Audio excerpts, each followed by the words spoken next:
The viral video of the NYSC COP member who criticized President Bola Ahmed Tinubu over the harsh economic realities of Nigeria is still generating controversies across the nation. This is after it was revealed by the lady that an NYSC official in Lagos State threatened her through call. So guys, yesterday I made a video talking about the Nigerian government and how terrible President Tinubu is, and I was crying in the video. So 30 minutes ago I just received a call from the NYSC board, starting with the secretariat before the LGI, and for the secretariat for the NYSC secretariat, I'm going to attach what she said, some of the things she said, so you guys will hear. Are you normal? I wasn't insulting the president, ma. I was only asking for accountability. Hold down that rubbish you put there. Ma, are you threatening me? Hold down that rubbish. You are not talking to your mate. Ma, she called me and she was shouting and she was threatening me to take down the video.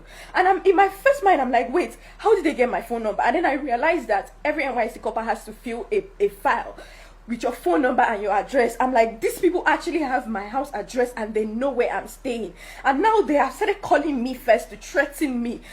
It is so bad that you can't even just speak up about the government because they feel like they have chains to hold you. You're already calling me to threaten me. And this is, I will literally attach what she said so you guys can hear. She was telling me that I was insulting the president. I never insulted the president. I said he's terrible. That is not an insult. It is a statement, and I did not go on and start saying, oh, Tinubu, you're this, you're that. I just said he's a terrible president. And it's okay for a government, for a body to identify that, okay, this person is actually terrible at their job. So why is it a problem that the NYSC government, NYSC secretariat, or NYSC board will call me to threaten me? Like, why is that okay that I can't speak up for something that is directly hurting me?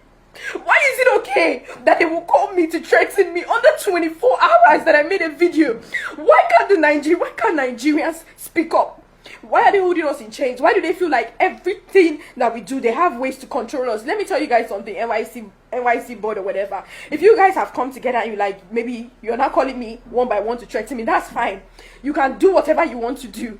Because I know that you guys already have plans. The one that this one is calling me, the next person is calling me, that's fine. But now I'm putting it out here so you guys will see and you guys will know. NYSC, they have my house address and they're started calling me to threaten me. So in case anything happens, you will be very much aware where the problem started. Because I did not say anything I shouldn't have said. The Nigerian government are not doing anything about the inflation that is happening. And it's causing us to be very depressed. I am depressed and my bank account is going to zero and I still have to live every day. And I'm asking the Nigerian government to do something about the inflation, and instead of me to get a call and say, okay, we are working on it, I'm getting a call saying that, oh, you're very stupid, why did you do that to Tinubu, take down that video, you did this, you did that. I just want you guys to know that this is what the NYC board are doing, and in case anything happens to me, because they have my address, you guys know who to hold accountable. TUC has intervened on the matter and they are calling on the federal government to create room for criticism, and they should allow Nigerians to vet their anger that the economic realities of the country is currently biting on every Nigeria, hence the need to allow Nigerians to vent. Listen to the statement of the TUC president, Mr. Osifo. With what has played out with the young lady that is the NYSC core member, as I said, we haven't gotten a response as to official position of the NYSC, which she has alleged to have been threatening. Now, we saw her play the video or play the phone call conversation she had with the person. The lady on the other hand, which she says is one of the board or official of the NYSC, literally speaking to her quite rudely, to be fair, saying that she should take it down. And she was asking, are you threatening me? And our worry is, can't I just speak my mind as a Nigerian? This is biting me. So the question I will ask you as a leader in organized labor, when you see some of these things that happen, and some of the ways the government has responded to criticism, do you feel that Nigerians are beginning to look like defeated people? Jeffrey, I think that clearly the constitution of our country clearly gave freedom of speech to every citizen. So for us in TUC, we are strongly advocating for freedom of speech. People should be able to air their views. But also, we should also note as well, It's just as if the fact that I can air my view, I cannot walk into your station, Jeffrey, and I will start raining abuses on you. Yes, you are not a public servant. But public servants should also understand that Nigerians are passing through pain. So even if we come out and abuse them, I've listened to the president. The president has said that, oh, you can come out and abuse me. So it should not just be in words, it should also be in action. So as citizens, when people are frustrated, when someone cannot eat, when you are doing 010 or at times even 000 in terms of meal, you will become frustrated, you will become agitated. So you could come out, but maybe the only place you could have your evening meal, it's going to Facebook. To post some things there. I mean, hypothetically, that could be your meal for that evening. So they should also understand, they have to develop this resilience to understand that people are frustrated, people are hungry, people are tired. So if they decide to vent, I strongly believe that the government should see this as, should not personalize it and come after such individual. Imagine a young lady carrying out her NYSC function. What does she really have to do to bring that government? So it is about personal frustration that she has aired. So I think that the government should be, they have to persevere much more. They have to be much more tolerant. And they have to have this deep level of patience with Nigerians, because people are passing through a lot as it stands today. So that is my advice to government. They should take the back seat and allow some of all these, allow people to vent, because if you don't vent, you may not feel good at all. But also, overall, when we do this, we should also try to do it within the expected norm and with some level of decorum as well. I know that in their rule book or whatever, I think they call it a bylaw. I was listening to one of the bylaw, reading the bylaw, said not to be rude to constituted authority. So it says any member, that's any core member, who is rude to a constituted authority shall be tried by the core disciplinary committee, and if found guilty, be liable to extension of service for a period not less than 30 days with half pay. Constituted authority here, I don't know, I don't think it was defined, whether it is the core of the NYC authority or the federal government or the state government. Maybe help us out on that particular one as to how the government should tackle this issue. And in speaking to that as well, Mr. Sifo, the issue around whether or not, let me ask you a direct question, whether or not this is going to be midterm by May the 29th.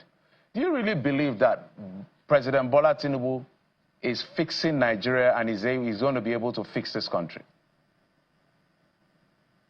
Yes. So in terms of the NYC lady and the rule in the book, I believe that if we have not read that book for a while, I've left NYC for I'm sure donkey years ago for a very long time now. But if you check, there may be something about remuneration. I've learned that even the NYC, as of today, they have not paid them the improved remuneration.